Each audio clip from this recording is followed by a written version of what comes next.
قال الله هذا يوم ينفع الصادقين صدقهم لهم جنات تجري من تحتها الأنهار خالدين فيها أبدا رضي الله عنهم ورضوا عنه ذلك الفوز العظيم. الحمد لله رب العالمين حمدا كثيرا طيبا مباركا فيه ونصلي ونسلم على نبينا محمد وعلى آله وصحبه أجمعين وبعد. Сегодня, биизни Аллахи Та'аля, мы приступаем к изучению новой главы в Китабу Джами, в книге об общих предписаниях. Это глава Таргиб фи макарим аль-ахляк, глава, побуждающая к благородным нравственным качествам. Почему автор, вслед за предыдущей главой, которая была посвящена чему? Удержанию от плохих нравственных качеств, помещает эту главу? Потому что мы с вами говорили, сначала нужно очистить какое-то место, сделать его чистым, а потом уже украшать. Поэтому сначала он говорит о нравственных качествах, от которых можно избавиться, чтобы очистить место, а потом что украситься уже благородными нравственными качествами. Ат-тахлия кабля ат-тахлия. То есть очищение перед украшением. Сначала человеку нужно избавиться от плохих нравственных качеств, от скверных качеств, и затем украситься прекрасными, благородными нравственными качествами, которым побуждает ислам. Первый хадис, который приводит здесь автор, рахимахуллаху та'аля, это хадис от Абдулла ибн Мас'уда, ради Аллаху та'аля ан, который сказал посланник Аллаха, саллаллаху алейхи вассалям, алейкум бис-сидқ, фа инна сидqa яхди иля бир, валь бирру яхди иля джанна. Придерживайтесь обязательно правдивости, потому что правдивость, она ведет к благочестию, а благочестие ведет к раю. وَمَا يَزَالُ الرَّجُلُ يَصْدُقُ وَيَتَحَرَّ الصِّدْقَ حَتَّى يُكْتَبَ عِنْدَ اللَّهِ صِدِّيقًا. И будет вот так человек все время говорить правду и стремиться к правде, пока Аллах не запишет его у себя как правдивейшего. И дальше говорит пророк, алейхиссалату вассалам, وَإِيَّاكُمْ وَالْكَذِبَ فَإِنَّ الْكَذِبَ يَهْدِي إِلَى الْفُجُورِ وَالْفُجُورَ يَهْدِي إِلَى النَّارِ. И остерегайтесь лжи, потому что ложь, она ведет к нечестию, а нечестие, оно ведет в адский огонь. وَمَا يَزَالُ الرَّجُلُ يَكْذِبُ وَيَتَحَرَّى الْكَذِبَ حَتَّى يُكْتَبَ عِنْدَ اللَّهِ كَذَّابًا. И будет вот так человек говорить ложь и стремиться к лжи, пока не будет записан у Аллаха как каззаб, как лжец. Этот хадис привели оба имама, муттафакун алейхи, аль-Бухари и Муслим.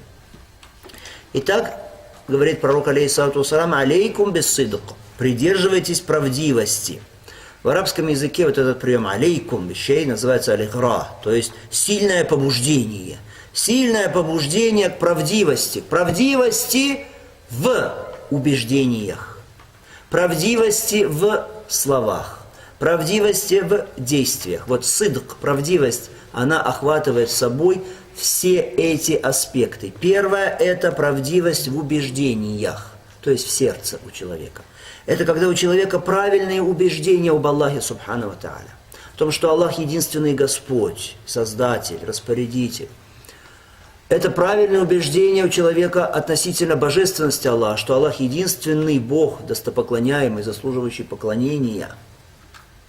Это правильное убеждение об именах и атрибутах Всевышнего Аллаха, признание атрибутов Аллаха субхану ва тааля без искажения их, без трактовок, без отрицания, но в то же время без уподобления атрибутов Аллаха, атрибутам творений, без попытки представить себе как-то образ атрибутов Аллаха субхану ва тааля. Это все сидк, правдивость. Сюда входит правдивость намерений человека. Это искреннее поклонение Аллаху, искреннее служение, искренность перед Всевышним. Тоже сидк. В намерениях, в воле. Это первый вид. Второй вид правдивости касается слов человека. Что человек говорит, его слова должны соответствовать истине.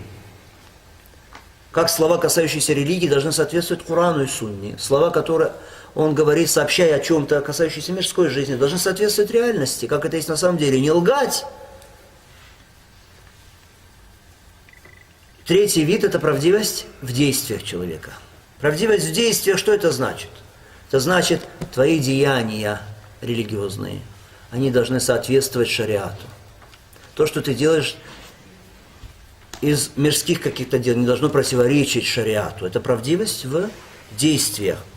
Это постоянная покорность твоя Аллаху. Это правдивость. Что ты идешь по пути, который установил Аллах, не сворачивая направо и налево. Это сидк. Итак, алейкум биссидк. Придерживайтесь правдивости непременно. Все три вида правдивости. Дальше сказано «Фаинна сидка ехди иляль бир». Почему? Да потому что правдивость твоя, она ведет к аль-бир, то есть благочестию. Смотрите, какое побуждение быть правдивыми, потому что эта правдивость, она ведет к такой достохвальной цели. Ты станешь миналь абрар, из благочестивых. Ты получишь это качество аль-бир. А что такое аль-бир? Аль-бир – это термин, понятие, означающее собой совокупность всего благого, всего хорошего, что есть. Всякого блага – это аль-бир, благочестие. Хорошо, это первый этап. Ты будь правдив, это поставит тебя на ступень благочестивых, аль-бир. Дальше, следующий этап, если ты стал благочестивым, следующий этап, второй. Дальше сказано, что аль-бир, ва инна аль-бирра яхди иля аль-джанна. А благочестие, оно ведет человека к раю. То есть, если ты будешь из благочестивых, значит, ты будешь из тех, кто заслужил от Аллаха, субхану ва тааля, вхождение в обитель вечности и счастья. Какой человек не хочет этого? Прибыть, оказаться в раю, прибыв к Аллаху, субхану ва тааля, в садах благодати. Пусть Аллах, субхану ва тааля, осуществит для нас все это. И дальше сказано, и человек будет вот так вот постоянно говорить правду, быть правдивым и стремиться к правдивости. Стремиться к правдивости, то есть вещи, когда человек говорит правду, это правда, вне всяких сомнений. Хорошо? Есть вещи, когда человек думает, что это правда. То есть он стремится к правде, он полагает, что это правда. То есть он склоняется к тому, что это есть правда. Он ищет, он разыскивает, он стремится быть правдивым. Может быть, на самом деле это оказалось не так, как он полагал. Хорошо? Но он-то думал, что это правдивость. Так будет человек говорить правду, когда это правда, никаких сомнений. Или, по крайней мере, что он стремится быть правдивым. Будет он это делать все время, стремясь к истине, стремясь к правде. К тому, чтобы быть правдивым и честным, пока Аллах, субхану ва тааля, не запишет его у себя как сиддик.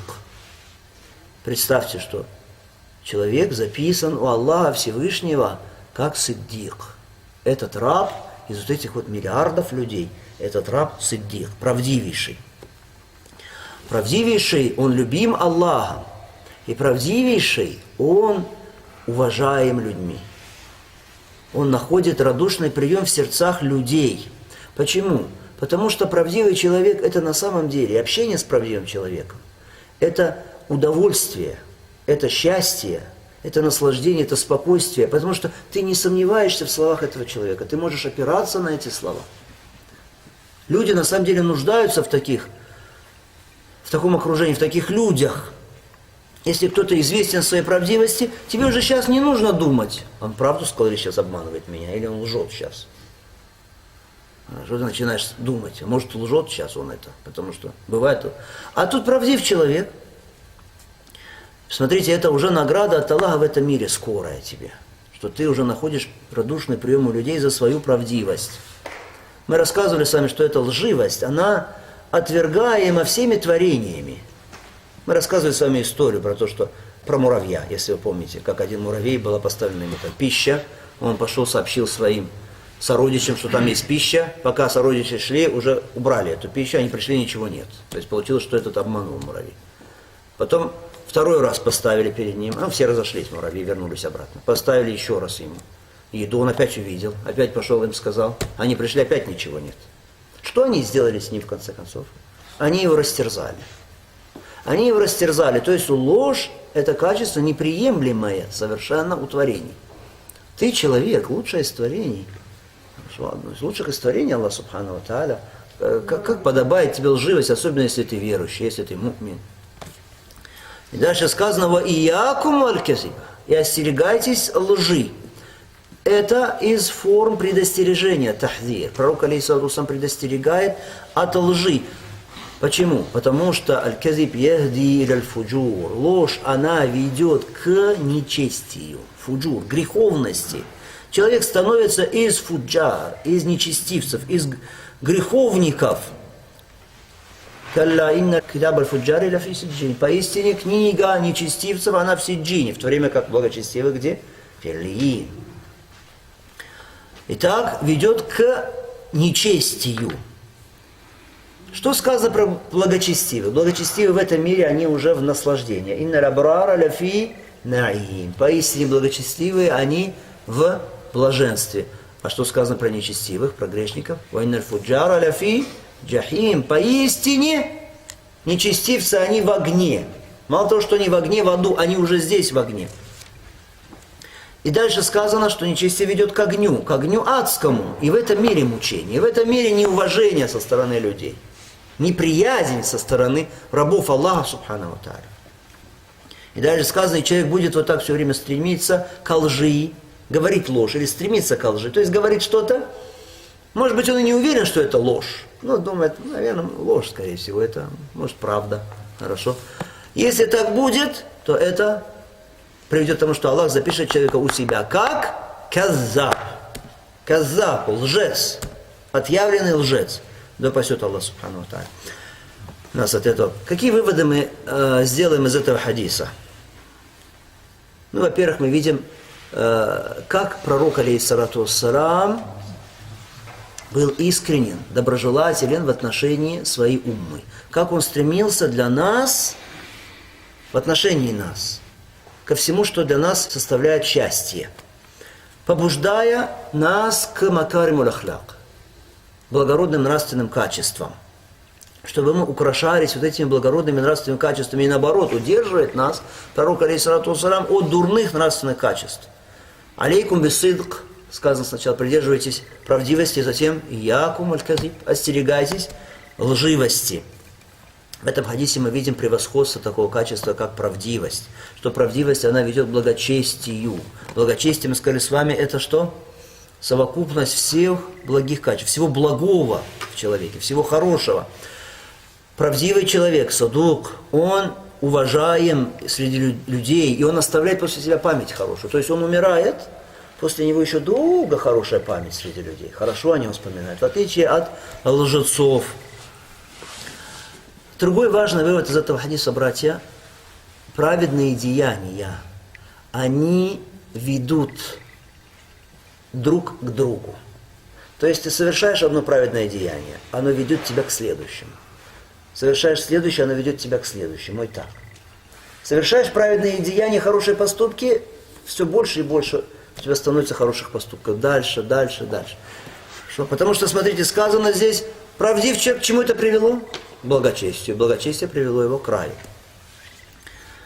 Если человек терпеливо будет покорным Аллаху Субхану ва Тааля, то есть ты знаешь, это приказано делаешь, знаешь, это запрещено оставляешь, и так терпеливо, да, это требует терпения, и большого терпения, сабра, то тогда наступит такой момент, когда вот эта покорность Аллаху станет для тебя уже легкой. Тебе будет легко покоряться Аллаху Субхану ва Тааля, потому что это станет твоим естеством уже. Ты уже станешь из благочестивых. Хорошо? Твое естество станет находиться в покорности Аллаху Субхану ва Тааля, а не наоборот. Итак, благое ведет к благому. И наоборот. Совершение дурных поступков ведет к дальнейшему падению. Упал, дальше еще упадешь ниже, потом еще ниже, потом ниже. Аль-язу билля, сказано, пока не приведет это тебя к аду. Этот хадис подтверждает нам существование рая и существование ада. Хадис указывает на то, что рай имеет такие деяния, которые ведут к нему. Как узнавать об этих причинах, которые ведут к раю? Узнается это не иначе, как из книги Аллаха и из сунны пророка, алейхиссалату вассалам. Хадис указывает на то, что если человек все время стремится быть правдивым, то он будет записан у Аллаха как сиддик. Вот этот уровень сиддикия, это на самом деле из самых высоких ступеней, которых может достичь человек. Выше этой ступени нет. Кто-то скажет, выше этого пророки. Ну, пророки это те рабы, которые разбираются Аллахом. И после Мухаммада уже нет пророков. Самая высокая ступень, которую ты можешь достичь, это ступень сиддикия. Быть из правдивейших. Ступень сразу, которая следует после ступени пророков. Субханаллах. Хадис предостерегает нас от лживости, говорит, что итоги лживости очень плачевные. Итоги этого нечестия, а нечестие это путь к аду. Нечестие ведет к адскому огню. Если человек привыкает лгать, привыкает обманывать, стремится говорить ложь, потом у Аллаха Субхану Тааля наступает момент, когда он записывается как каззаб, из числа отъявленных лжецов. На что еще указывает хадис? Важный вывод, на самом деле, еще один здесь есть. Хадис указывает на то, что, на самом деле, выводов много, один из важных выводов, что если человек старается быть правдивым, хорошо, старается говорить правду, делать правду, если ему видится, что это правда, то, что он сказал или сделал, то тогда, что это правдиво, то в таком случае нет над нем греха. Даже если оказалось, что дело обстоит не так, как он полагал. Хорошо? Тогда нет на нем греха. Откуда мы взяли это? Это харрасыдк. И стремится, ищет. Хорошо, правдивость. И это правило, на самом деле, касается всех вопросов.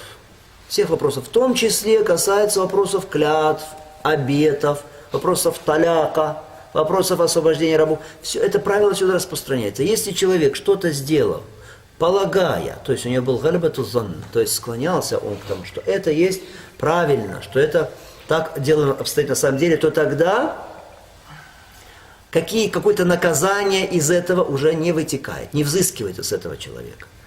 Пример этого, если человек дал развод своей жене, опираясь на то, что она разговаривает с посторонними мужчинами. Опираясь на это. А потом выяснилось, что она не разговаривала с посторонним мужчиной, или что этот мужчина не был посторонним мужчина, а он дал таляк ей. Этот таляк будет действовать? А? Нет. Почему? Потому что он здесь опирался на свое твердое мнение, что это был какой-то посторонний человек. Его развод здесь сам по себе был построен на чем? Из-за того, что она разговаривала с кем-то, с посторонних. Оказалось, что это не так. Таляк не будет тогда в таком случае действительным. Или какой-то человек говорит, завтра приедет такой-то и такой-то. Он думает, что так. Он думает, что это правда, а на самом деле это не так. Потому что на самом деле он ошибся, но он думает, что это правда. И тот человек не приезжает. А он поклялся, он сказал, «Валлахи гадан яти». Клянусь Аллахом, завтра приедет. Что тогда? Должен ли он искупать эту свою клятву? Будет ли он клятвопреступником или лжецом? Нет. Другой человек сказал своей жене, если ты вступишь в разговор с таким-то и таким-то, все, ты разведена. Будет тебе развод. Потом эта женщина поговорила с кем-то. Этот человек подумал, что тот человек как раз тот, с кем разговаривает, с кем он запретил ей. И он сказал ей, ты говорила с ним, все, значит, таляк. Как было сказано. Что мы скажем? Будет таляк действовать или нет? Потом выясняется, что это был не тот человек, другой человек. Таляк не будет действовать. То есть, как бы то ни было, если кто-то сообщает о чем-то, думая, серьезно полагая, что это есть правда, то значит он стремился к правде. И значит, если оказалось, что то, что он сказал, не соответствует действительности, на нем не будет греха. Хорошо. То же самое касается и вот этих вот хукмов, как таляк, и клятвы и так далее. Если человек говорит что-то, зная, что это ложь, или склоняется к тому, что все-таки это ложь, может, конечно, и правда, но все-таки, скорее всего, это ложь, то в таком случае мы скажем, этот человек впадает в грех. Вот это уже грех, от которого предостерег пророк алейхиссалату вассалям.